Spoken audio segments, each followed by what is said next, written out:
This episode is brought to you by KJK. Tired of the billable hour? KJK has a solution. The KJK GC Advantage program offers businesses comprehensive legal services in the areas of employment, corporate services, real estate, trademark, intellectual property, and estate planning, all for a set monthly fee. KJK serves as their clients' partners in business, not just their lawyers. Along with cost certainty and predictability, the KJK GC Advantage program gives clients peace of mind, knowing their projects will be handled quickly and efficiently, maximizing the return on investment on their legal spend. So don't go it alone, let KJK help. Learn more by visiting kjk.com.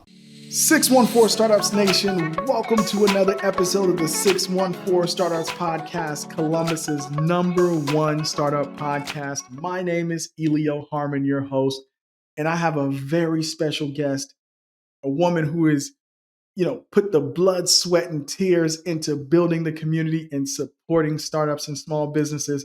My guest tonight is none other than Deonna Barnett of Aventi Enterprises.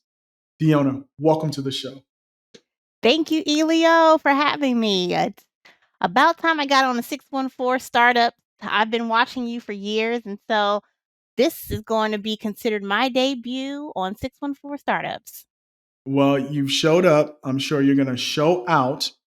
But before we get into the meat and potatoes of the conversation, I don't take for granted that people know who you are. So I want to Sure. start the conversation with, who is Deonna Barnett and how did you come to live in Columbus, Ohio? Well, Deanna is a passionate advocate of entrepreneurship.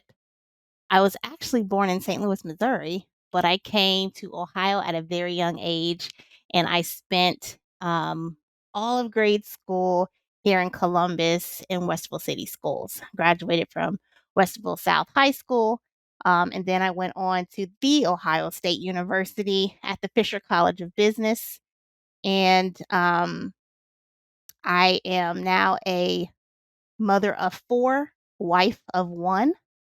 I have 4 boys who are very active. They keep me busy. And I am also a business owner of Aventi Enterprises.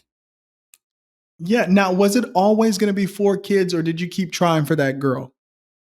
No, it was actually this. I had not planned that part of my life yet when it started happening. So I am now in a full house. I am now in a full house, and we can stop here. You're in a full house and it feels like you're all by yourself, right? You Yeah. got 5 guys in there and Oh, you. I am the queen of Oh, my domain. Yes, I am the queen. okay. Okay. Even if they forget, I do remind them. Who's the Okay. queen? So are you the queen that makes people get the remote that's 5 feet from you, but you make people hand you stuff? That kind Absolutely. of. Okay. Absolutely. I take advantage of all royal my royalty obligations and what is due me. Okay. You deserve it, Your Majesty. All right. Well, I mean, let's jump into. I mean, we've known each other. I don't know. It feels almost like a decade now because you've Yeah, been that's all doing the right. work that you've been doing for a very long time, and as long as I've known you, you have been synonymous in my mind with working with entrepreneurs. Yep, So, that is what it. sparked your interest in this area, and what has been your Yeah. journey, right, from Sure. your very early stages of working with entrepreneurs to now leading Aventi Enterprises? Well, when I was at OSU, I was one of the founders of the Fisher Inc. Student Business Magazine, and that was a student-led, publication out of the Fisher College of Business to highlight some of the things that are going on in the business college, what was going on in the business environment around the campus, and then if there were any students who were starting businesses, we would highlight them. Very intrigued about that. When I graduated, I went to a newspaper, a local newspaper, and I was in the advertising department. And so I would do the advertisements in the back of the newspaper. for this publication. And I remember there was a landscaper guy. I forget the name of the company, but he would always advertise and he would call me to place an ad. So I was in charge of display ads rather than the liners, is what they call them, the 3 lines of what you want to do, but actual um I guess visual ads, where you can have a larger box and you have pictures and things like that. And so he would call and he would place his ad. And one time he was just so um, you know, a little less motivated because he was like, I'm putting my ads in there. I'm not getting the calls. What should I do? And I gave him the recommendation, hey, it looks like you're going to have to amp up your advertising game and advertise in a different section. This is after I have given him like verbiage of what he should put in his ad. Um, Different ideas on where to place it in the back of the paper.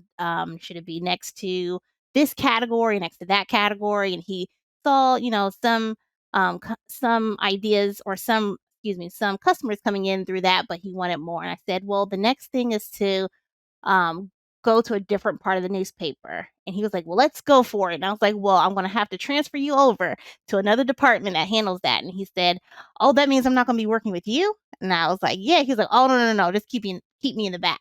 I was like, no, you have to do this for your business. And so I really encourage you to do this. And so he went on and transferred. And I think it was at that moment that I really enjoyed what I was doing, which was essentially helping small businesses find ways to grow. And in that sense, it was marketing and advertising. I went to school for that. And from there, I went to a nonprofit organization that did just that, small business training, consulting, and microfinancing. And I started, at the lowest level, but eventually, I got to executive director position. In the last 5 years of that organization, I served as the director. I revamped the loan fund because at the time that I took that position, they had closed down the loan fund, but I brought it back and got more money from government agencies to lend out to small businesses in the form of microloans, and really learned a lot in that. The board of directors for that organization decided to shut the organization down because there was still some responsibilities that was needed by the board and the other constituents, and they were ready for another phase.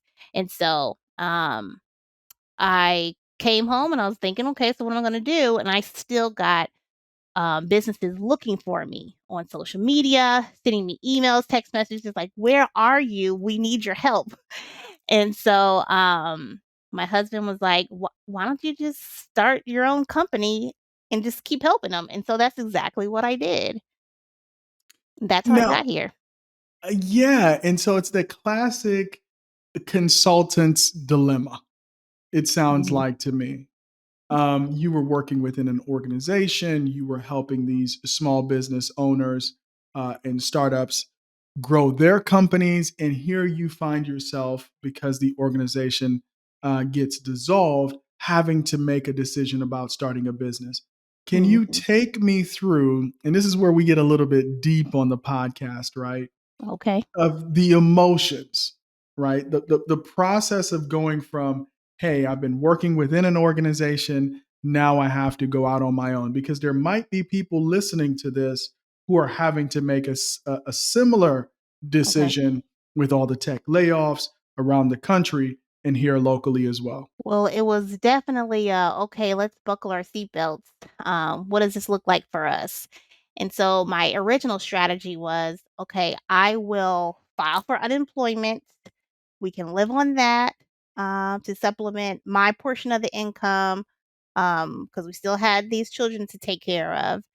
And through that, um, long story short, I didn't really get my unemployment. I think I got like a payment number one, and then all of these things kind of just fell apart. You can't call unemployment and get a successful um, phone call because they're not answering the phone. I'm thinking a lot of people may have been on unemployment at the time, And I was like, okay, I'm just going to have to go out here and just make some money. I can't spend my whole day trying to reach this unemployment office. And so I can tell you that it was a lot of long days. It was, concern. Like, okay, how am I going to, how am I going to do this? I did get, I started to explore job positions, and I spoke to someone, and I just told them, hey, I see that you're looking for this position. I'm available. And they're like, well, let's talk about this. And essentially what they said was, what do you really want to do? And I told them, like, eventually I do want to be a business owner. I do want to, um, um, you know, be able to lead based on my beliefs and my passion and things like that. And they said, then do it. And I was Mm. like, okay, all right. So I buckled down. Um, at the time, my office was in the baby's room. And so I would be in the baby's room from like 8 in the morning to like 8 at night. Sometimes I would be up late at night. And getting started is a real dedication to this infant organization that you have. It's a lot of time involved, and it can be discouraging because you're like, I'm putting all this time and I don't see anything. But it's kind of like all of a sudden you'll start seeing things happen. But you got to put the time in order to actually see the results. There's a meme out there that says, what does it say? You have a $1 million mindset with infant consistency or something like that. So you gotta stick to the plan. You gotta stick to the plan to see the results. Yeah, Think and Grow Rich is only a book title, right? There's a lot that goes Oh into yeah. that book in order to make that happen. All right. So you go through this process. You have this transition you have to make, and like life does, it conspires to close some doors that were essential for this one to open. So the hmm door that opens becomes Aventi. What is Aventi, and what problem are you solving? So Aventi is a strategic consulting firm. We are helping small businesses, particularly women and minority-owned businesses, access capital and contracting opportunities. Women and minorities are the one of the we're the most disadvantaged population groups as it relates to business development. And so for that reason, we harness the resources and bring them together to help these populations grow and scale. Okay. Now, in the world of consulting, you want to go where the money is. When you talk about women and minority owned businesses, I'm asking this question tongue in Yeah. cheek because this goes to the passion, right? The reason why you started. If I'm a consultant, yeah, maybe I go into oil and gas, maybe I go into, energy, maybe I go into, where the money is. hmm Why, as you're looking at business and business models, did you choose to go into this area? I have been pretty well versed in the needs of these population groups from my previous experience, and I was like, the work is not done. And Mm. I said, I'm not going to be a nonprofit organization. I'm going to be a for profit, but I'm going to figure this out. So, helping women and minority owned businesses access capital and contracting opportunities. I mean, essentially, that's me. I'm that business that needs access to capital and contracting opportunities. I know that contracts help you grow and scale quickly. So, how Aventi got started, outside of like a couple of people needing my help who really couldn't pay me, um, I got a contract to help those businesses who couldn't pay me.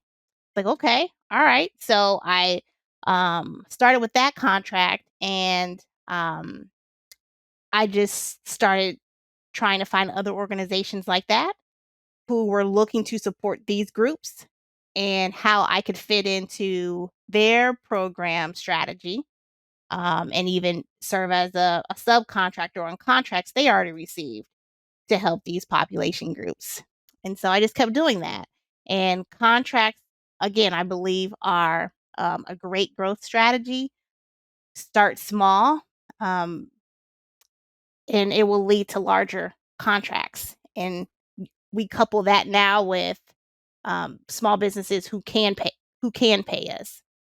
So we Yeah. can help those who are being served through these contract opportunities. They grow and they get to a position where they can pay us directly for some services, like our business strategy consulting. Businesses can pay us for that directly, our certification assistance and proposal writing. So yeah, that Yeah. was our And I, and I strategy. and I think, I asked that question and I mentioned it being tongue in cheek about going after the money initially, but I think that's where the vicious cycle of um, kind of the underserved community continues to these problems continue to linger Mhm. because the people who are well positioned to help solve some of these issues, when they run the numbers, or at least maybe they don't even run the numbers, they just don't even look at those opportunities to serve those founders because there's an assumption that there is no money there. Well, Oh, I'm sure. glad that that was not the route that you took because I know every day you're helping impact businesses. And we're going to dig into what you've learned helping businesses and how you're even taking things to the next level after this break. We'll be right back. Support for the 614 Startups podcast comes from Nationwide. Nationwide's mission is to protect people, businesses, and futures with extraordinary care. To help fulfill that mission, Nationwide is looking to invest its $350 million venture capital investment fund in insurtechs that will help them create new and exciting products and solutions to meet the needs of their customers. If you're interested in partnering with Nationwide's venture capital team, visit nationwideventures.com to learn more. Again, the website is nationwideventures.com. Nationwide is on your side. This episode is brought to you by Rev1. Rev1's mission is to help entrepreneurs build great companies. As you navigate the waters of business entrepreneurship, you don't have to go it alone. A strategic partnership with Rev1 connects innovators to the talent, customers, space, and funding you need when you need it. Get started with Rev1 Startup Studio by visiting rev1ventures.com to learn more. Again, the website is rev1ventures.com. 614 Startups Nation, welcome back. I am continuing my conversation with Deonna Barnett of Aventi Enterprises. And in this segment, Deonna, what I really want to get into with you is tap into your experience and help share that experience with our audience about what it takes, right? What you've seen from those entrepreneurs who've walked in the door with just an idea. What does it take to go from that person to a high growth CEO, somebody who is capable and continues to grow, meet the challenges of growing a business, and is hiring people, having an impact on their community, and of course, making lots of money? Absolutely. Well, I would say that the first thing that you would need to do to become an entrepreneur from a entrepreneur is to get your mind right. So this journey is not for the faint at heart. This is not that. Um, there's a lot of people on social media just saying, this is so easy. Like you could do this too. Uh, Probably everybody can't do that. And it's okay if you can't do what that person is doing. You really have to get your mind right about what it is that you're about to embark upon, which is this entrepreneurial journey. It can be lonely because you're going to have to spend more time in your business than you would your job. And are you ready for that? Are you ready to not go out and party as much? Um, you might have to spend Friday nights reading a book or doing your books, doing your your bookkeeping or trying to figure out your next step. So getting your mind right and preparing yourself for the road ahead. Your routine is going to have to be different. Your thought process is going to have to be different. your belief system may have to change as well. I like to say, start believing in something, and then having a vision. I mean, essentially, this is the essence of my faith life. I am a believer in Christ, and when you read the Bible, it really does instruct you on how to think, which is not necessarily the norm for how society has us think.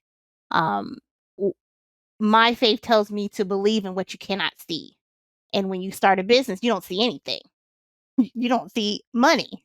You may not even see the concept yet. And sometimes, a lot of times, entrepreneurs start something and don't know where they're going with it. But if you have the vision, the bigger picture in mind and what you're trying to accomplish, it'll help you stay focused on the goal, knowing that I'm trying to do this, but there may be some things along the way that I'll encounter that I didn't know that I would encounter, and I'll find a way to deal with those things. Um, so getting your mind right, knowing what you're about to embark upon. Of course, we hear finding a problem. That is so important. Find a problem that you want to address. Typically, those who are problem solvers are the ones that people seek. So, what is a problem that is something that's a passion for you, something that wakes you up at night? What is that thing that drives you and motivates you to continue to seek answers even when they are not obvious? What is that problem that you want to address? And then I would say, um, if you can think of a solution, go test it out. See if it actually solves the problem. We typically have really big ideas, and those ideas get bigger and bigger and bigger by the day. But let's hone in on the most viable solution to the problem that we want to address, and then allow that solution to grow over years versus trying to implement everything. So, what is the most viable solution to the problem that you're trying to address? And the problem may be so big that you may have to address it in chunks. So, figure out what your chunk is, test it out, see how it goes before you invest a whole bunch of money into it. That's the worst, to invest money into something that doesn't work and nobody wants. That's not the direction that we want to go. Uh, Yeah, so and then, let me ask you yeah, this. You gave me a yeah, lot there. Let's pick it apart. So the first thing is get your mind right. So if I'm starting to have a reaction to your comments about getting my mind right with, I'm not giving up my Friday. yeah. Uh, I'm not working 12 hours a day. Uh, Mhm, I'm not gonna not take a vacation because I'm pouring back all my money into this business to mhm. make it work. If I'm starting to get that visceral pullback, are those signs that I may not be cut out for owning a business? Yes, it sounds like you might just want a hobby, or, maybe a side hustle that doesn't really, uh, fully support you, or, fully support, a community at a larger scale, and that's fine too, absolutely fine. But if you're not ready to take on this level of responsibility that entrepreneurship brings, I say don't get started. And one of the things I want to do with this show is really elevate the amount of respect that people need to give to people who are successful business owners. Mhm, yeah. It's not easy. It's not easy at A- all. And because of the way it's marketed, it makes everyone feel like they can do it. And even for those who are cut out for it, it doesn't mean you're going to succeed, Right, right. right? Yeah. What are your thoughts on that? I totally agree with that. Like I mentioned, on social media, there's an influencers on there saying, I started this business and it was so easy. Now I'm making $1 million. It was not easy. You didn't do that by yourself. You knew some things before you started doing that.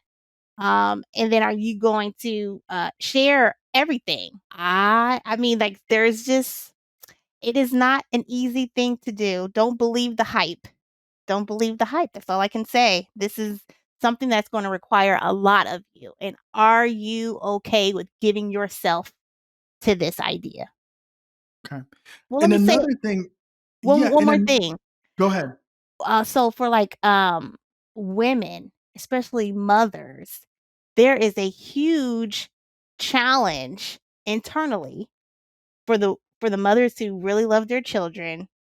How much time am I going to share with my children and my business?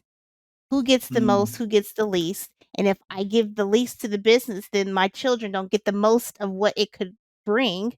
So there is an internal battle, uh, and I'm speaking from a mother's perspective, and then a wife. You also have to share your time and your life with your spouse. What's the balance there? So you can't give up totally. I find myself figuring out how to manage my time. So in my schedule, my time is very specific, and exact. Like, if I don't do these things within this amount of time, it's not gonna get done and it's gonna put me behind, and then I'm not gonna have time for my family. But I know I need time for my family. So what am I gonna do? So time management is another thing. That's a skill, and it's, not, like, automatically it's not an innate skill. You gotta learn that and develop that so that you can balance your priorities in life. And one more thing, because my next question is on expectations. Mhm. So you mentioned mindset, getting your mind right, and really thinking long and hard before you jump in.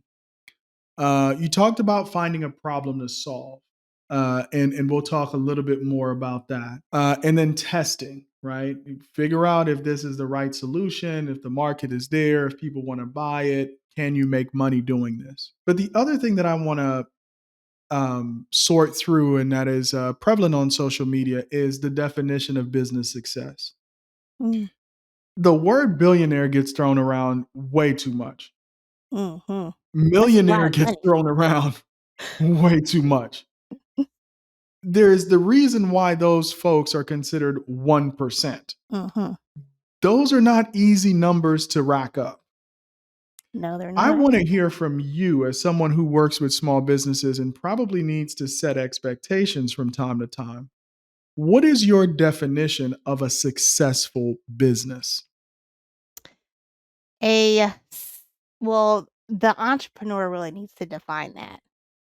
If the What I would like to say is that if the business, um, generates a profit, solves its mission, pays the owner, you could look at that as successful, but that may not be successful for someone else. Someone else's success might be $1,000,000. And if they don't reach it, even if they hit those other 3 bullet points I just mentioned, then they feel like they're not successful. So success is in the eye of the beholder, and the entrepreneur should define that, at the beginning of their journey. And once they reach it, define it again. Yeah, and this is a perfect segue, because yes, we all have our definitions of success, and this is especially true of business because, like, a certain we all move the goalposts, right? So Mhm, last year I'm doing this year I'm doing better than last year, but I know next year I want to do better. So yeah, the goalpost does move, but it's not necessarily I'm starting this business to become a billionaire or I'm starting a business to become a millionaire. Essentially, mhm, for a small business or somebody just starting out, hitting those 3 points that you just laid out, right? Being able to pay yourself, pay your employees, pay your bills, and deliver also probably superior service to your customers, retaining the customers that you have year over year and growing that number at a regular clip, could be considered success just as much as somebody who has built a billion or $1 million company. And this segues perfectly into not everything needs to be a home run because the Black business community needs some base hits, right? mhm, So as you think about the future of America, of African Americans in America, and then the responsibility that we have to the continent, to Africa itself, because we are rightly positioned to achieve real economic gains because we are here in the United States. What is the significance of economic upward mobility through business ownership for the Black community in America? Great question. Well, I will tell you that what I do know is that there are about 95% of Black owned businesses that do not employ anyone else but themselves, or the owner, I should say. And if we could get Black owned businesses to hire at least one additional employee, we could create more than 3.5 million jobs for our community. When you have jobs, you create income, which can lead to wealth. And so, job creation, if we are able to grow and scale our Black owned businesses, job creation could be um, one of the direct results of that, which would lead to an increase in Black wealth or closing the wealth gap, among other things. But that is just one significant fact of Black businesses. If we could do that, we could create more than 3.5 million jobs in our communities. Mm-hmm. Let's just break down the job issue, right? Okay. And this now, listen, we're just flowing right now in this conversation. I'm not going to use the word segue anymore, okay? Because I think I'm Okay. playing Okay. it out for this conversation. I think we're just vibing at this point because every point leads into the next. That's why I was so excited when I saw the announcement. It came through the Columbus Foundation, and then subsequent announcement by you and press releases, et cetera. And I think the whole community celebrated when we saw this. But Columbus Foundation has their Equitable Small Business Fund. I think they have about $5 million in dry powder, and they just deployed about $2.5 million of it. Hmm. And through this process, you were one of, I believe, 5 companies that received money from this business fund. And the funds that you received from the Columbus Foundation allowed you or made it possible for you to create the Aventi Loan Fund to distribute small loans to women and minority businesses. Hmm. What is the significance of that for your company and then for the companies you're looking to serve? Well, the loan fund is actually continuing to support our mission, which is access to capital and contracting opportunities. The loan fund was designed to offer short-term microloans up to $25,000 for those who were seeking contracts or they already have a contract that they need to service. So what we know about government and corporate contracts, their first payouts may not be until 30, 60, or 90 days after work has started. So in order to service those contracts, you need to have cash to cover upfront costs like labor, materials, supplies, marketing, equipment, training, and all these things. What I do know is that, especially in the minority community, that is a challenge. So if um, the business doesn't have that upfront cash, their contract is as good as nothing because they can't service it. So there's this challenge of getting the contract, but then we have to service it. So this loan fund is supporting the work that we're already doing. We're positioning them to get these contracts, which help them grow and scale a little bit quicker than individual transactions. And then we support them with access to capital to service those contracts. And these are typically for businesses who are not bankable or underserved in the banking sector. We want to be able to, if I mean, you got money coming in and you got to execute a contract, but you just need to do the work. We'll do that for you. We'll give you some cash and you get started on it. You get the contract to pay you out and then you pay us back that loan. If we can continue to do that, your income as a business owner will definitely increase knowing that you'll have access to cash if a contract comes your way. We're talking about these larger contracts. Those are the ones that are really hard to service because it requires so much upfront cash. And then eventually, with all this additional income that you brought in, uh, and we've gone through business strategy, so we understand where our profits lie in that. We priced that contract real good. You then become um, bankable. You'll be in position to go after that line of credit with the bank. so that that credit is always there whenever you go after any additional contracts or higher loan amounts. So, we're really excited about that loan fund and what it's going to show what works. We did a beta last year. We had a business owner who agreed to be the guinea pig. Like, if you want to give me money, go ahead. Who agreed to be the guinea pig of the loan fund, and she ended up getting in total 5 short-term loans from us last year. And each time she paid it off and got another loan, she got a larger contract. And so she was able, just last year, she was able to triple her revenue. And that's what we want to see more of. Wow. That's absolutely amazing. All right. So I know they are salivating now to get their hands on this loan fund, right? Because they they're doing the math in their mind. Triple revenue is pretty exciting. Yeah. But we're going to need to take a break. When we Okay. come back, we're going to look at a real world example similar to what you gave here that people could maybe apply in their minds and then motivate themselves to reach out to you to engage with you. And then what's next for Aventi? But we'll be right back after these messages. Today's episode is sponsored by the City of Dublin's Division of Economic Development. The City of Dublin provides world-class, tailored business services and resources to ensure the best possible environment for businesses to recruit talent and thrive.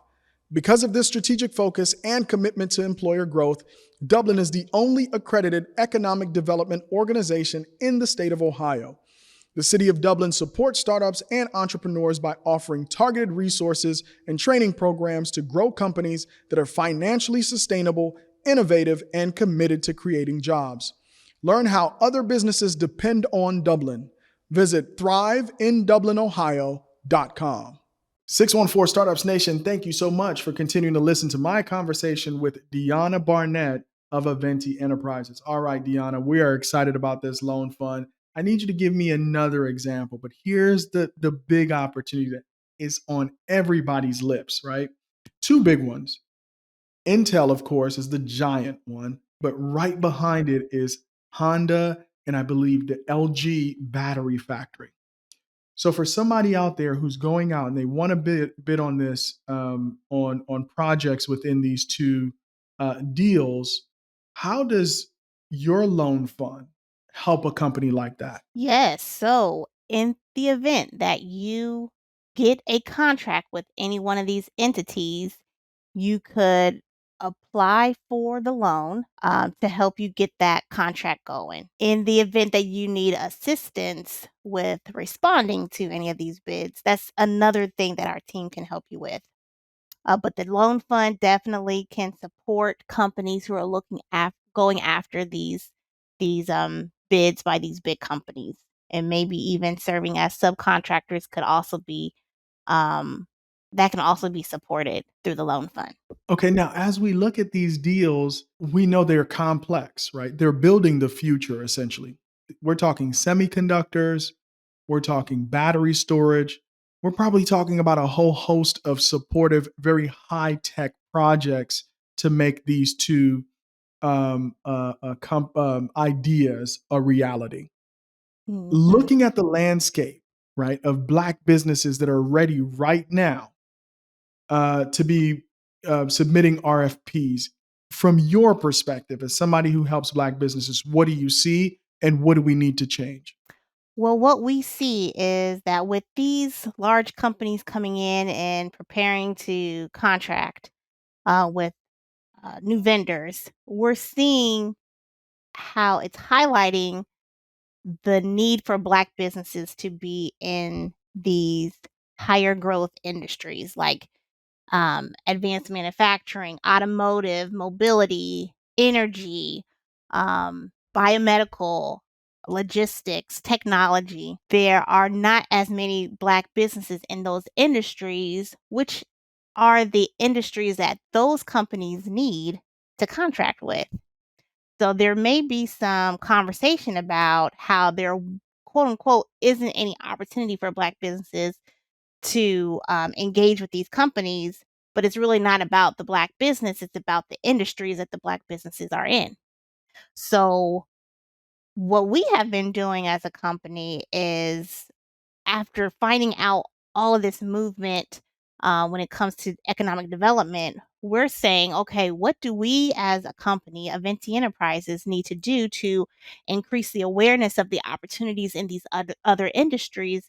And what do we need to do to prepare our businesses to transition into these high growth models? So we've been working with Rev1 Ventures and helping them increase their diverse pipeline. Similar story.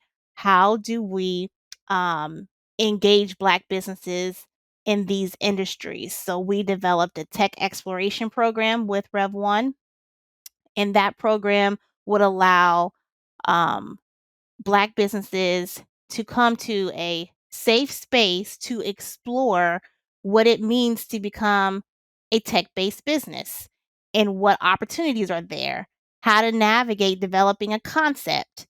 And we are also working with um, Jobs Ohio Inclusion Grant, in partnership with One Columbus and Columbus Partnership. That inclusion grant requires these businesses to be in those industries as well, because those are high growth companies that create jobs. The question comes back to Aventi. What do we need to do to prepare Black businesses to enter into these industries? What resources are needed? Is there a training? Who's the mentors? So we have really been faced with this challenge of high growth companies for Black owned businesses. A large portion of Black businesses are lifestyle companies, meaning their business generates just enough income for them, the owner, to live and work whenever they want to. And these lifestyle companies, that's just not scalable. And we want to be able to discuss the need for more high growth companies in the Black community. So, do you feel with the work that you're doing and work like other organizations like the Urban Business Development Center and Rev One? I know they have the DE&I Inclusion Grant and what Mhm. Jobs Ohio has in place. I know it doesn't solve all problems, but do you feel like the requisite founder who wants to go into maybe high tech duct work for data centers, right? Mhm. Do you feel like there is now a pathway for that person to go from a desire to do something, the experience and expertise to do it, to engage with a firm like Aventi and go through a systematic process, right, of developing their idea, meeting the right people, getting funding when appropriate, and then going after the opportunities that are available? Do you feel like Columbus has slowly, maybe not in a concerted way, but over time put together a pathway for somebody to follow if they're willing to do so? Well, what I see is that Aventi is creating the path. It's really the connection to all of these resources to create that pathway. The resources are, some are there, some are being developed, and some need to be connected. And so what we've been doing is trying to identify these resources. Who are the partners? Who needs these types of businesses? And then how do we create this continuum of services in partnership with these organizations so that there can be a pathway to these high growth companies? That's what we're doing right now. All right. It doesn't hurt to have a one stop shop in the city that can take you from where you are to where you need to go. I love to hear that. Now, that segues perfectly. You got some dry powder in the loan fund. You're continuing to work with women owned and minority owned businesses to get them prepared to bid on these contracts and scale their company.